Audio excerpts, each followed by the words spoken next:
So just to sum up, you would support him for president even if he's convicted in classified documents. You support him for president even though you believe he contributed to an insurrection. You support him for president even though you believe he's lying about the last election. You'd support him for president even if he's convicted in the Manhattan case. I just want to say the answer to that is yes, correct? Yeah, me and 51% of America. An allegedly moderate Republican governor who campaigned for Nikki Haley during the primary and who outspokenly criticized Donald Trump as a loser, a diminished idiot, and an insurrectionist gave the entire game away during a recent interview in which he publicly committed to voting for Trump, despite the things he used to say about Trump, and even if Trump is convicted of a crime. Because according to this governor, it's not about right or wrong, it's about politics. But before we unpack all that, if you end up liking this video and you want to support the channel, please be sure to hit the like, subscribe, and alert bell before you go. I'd greatly appreciate it. All right, friends, we have several clips to play in this video, and the protagonist of it, who's also the villain of the story, is Chris Sununu, the Republican governor of New Hampshire, an alleged moderate, a guy who we've talked about in previous videos, a guy who's been on Real Time with Bill Maher, a guy who outspokenly criticized Donald Trump in front of every right-wing outlet who would shove a microphone in his face, right? This is a guy who says that Donald Trump is awful in so many ways, but at the end of the day, he puts partisan politics above principle and country every time. And if you doubt that, look no further than these clips. We're going to play them and unpack them together. Tomorrow, that criminal trial, will your support for Donald Trump continue even if he's convicted in Manhattan?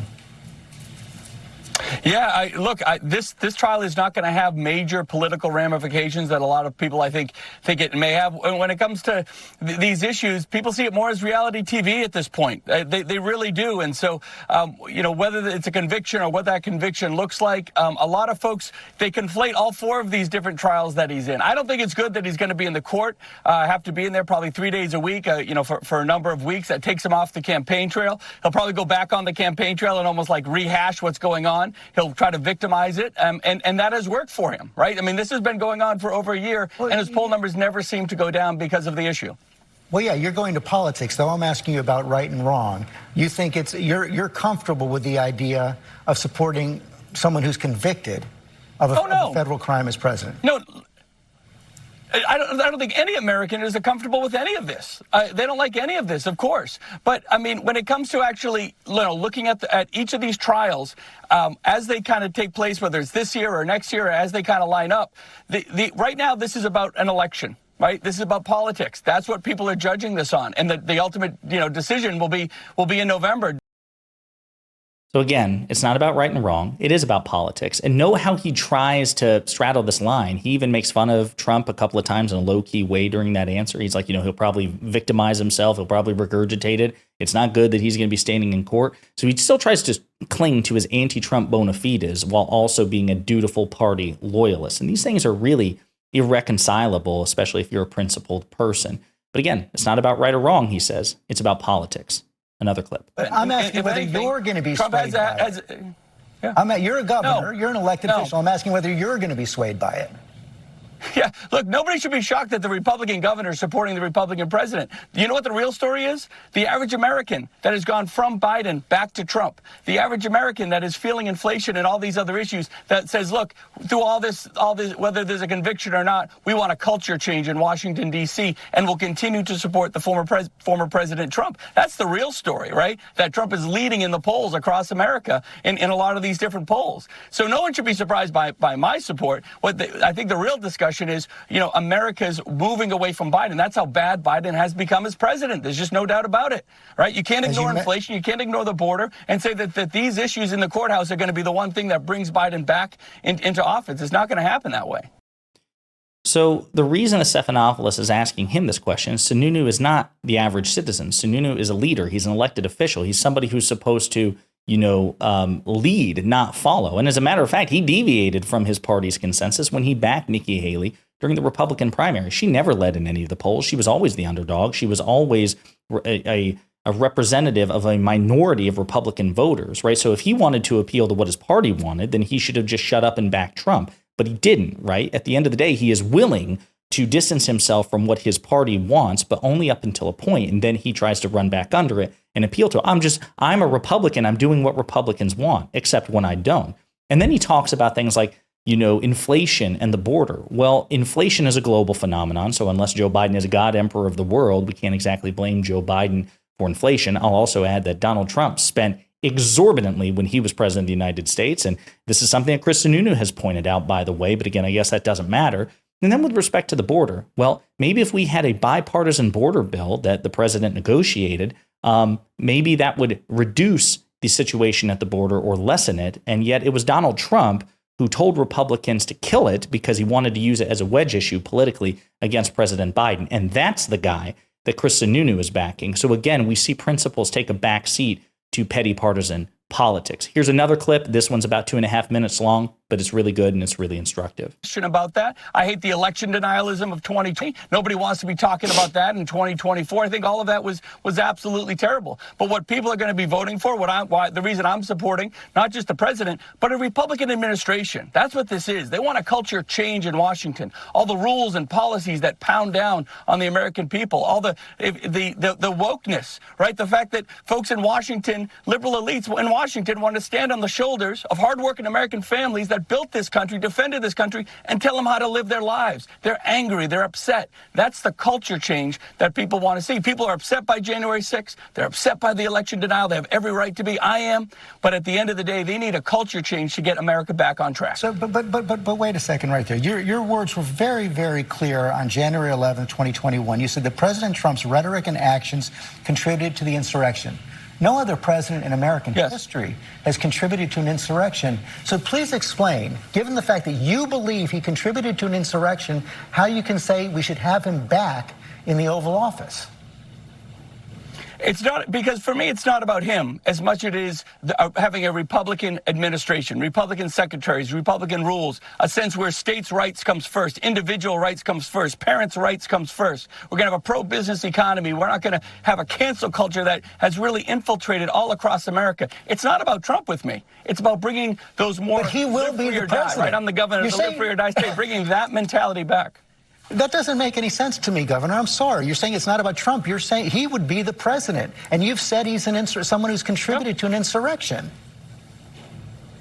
I understand it doesn't make sense to you, George, but look at the polls. What you're telling me is you don't understand why 51% of this country is supporting Donald Trump. They're not crazy. They're not MAGA conservatives. They're not extremists. They want culture change. So, Governor, I'm not talking. The bigger issue is. I'm not talking about polls. I'm asking you a very simple question. You believe Donald Trump contributed to an insurrection. That's correct, right? I stand by the statement. You stand by the statement that he contributed to an insurrection. You believe that a president who contributed to an insurrection should be president again? As does 51% of America, George. I mean, really, I understand you're part of the media. I understand you're in this New York City bubble or whatever it is, but you got to look around what's happening across this country. So here's the thing that frustrates me, and I've mentioned this in previous videos. Republicans like to pick and choose when they appeal to popularity, which makes sense given that 9 times out of 10, they are wildly unpopular and so are their ideas. But now he's appealing to the polls. So a couple of things. Number one, the most recent slate of polls have President Biden ahead of Donald Trump, number one. Number two, if we appeal to popularity and what the American people want, what 51% of the American people want, then we would have very few Republicans in office and probably no Republican president ever, right? So if that's the game you want to play, that's fine, but you're going to lose more often than not, Governor Sununu, and you know that. That's why you cherry pick, right? Number three, again, even Stephanopoulos he's flabbergasted by this, where Sununu's like, listen, it's not about Trump. It's nothing, right? It's about getting a Republican administration in. Well, Donald Trump wouldn't be a minor functionary. He would be the president of the United States. He would be the most important government official, period. He would be the most powerful man on earth if he wins the election. So this idea that you're just going to have a Republican administration around him, what does that even look like? And if Donald Trump doesn't matter, or who sits in the Oval Office doesn't matter, why did you back Nikki Haley during the Republican primary? Why didn't you just shut up, save yourself a lot of time, effort, energy, and heartache, and just back Trump during the primary? Clearly, you believe that there's something substantively wrong with Donald Trump, and it would meaningfully affect how he governed, right? So now he's trying to have it both ways. Doesn't make any sense. The whole thing is ridiculous. And then, of course, as he realizes that there's no way to reconcile these two irreconcilable positions, he defers to a Trump classic. He attacks the media. He's like, you're part of the media. You're part of this New York bubble. You don't get it. Well, This is where Sununu and Republicans need to remember, and where you and I think, should be much more aggressive in reminding them rhetorically. They don't own America.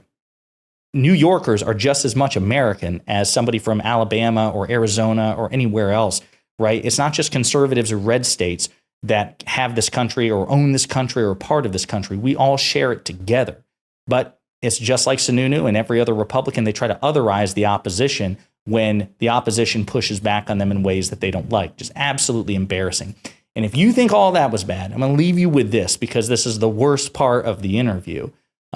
It's just an absolute indictment of Chris Sununu's credibility, such as it ever existed. That's how badly America wants a culture change. So just to sum up, you would support him for president even if he's convicted in classified documents. You support him for president even though you believe he contributed to an insurrection. You support him for president even though you believe he's lying about the last election. You'd support him for president even if he's convicted in the Manhattan case. I just want to say the answer to that is yes, correct? Yeah, me and 51% of America. Governor, thanks for your time this morning. So again, folks, absolutely shameful, disgraceful. He gives the entire game away. As far as even moderate Republicans are concerned, party politics, petty partisan politics trumps principle. It trumps the country.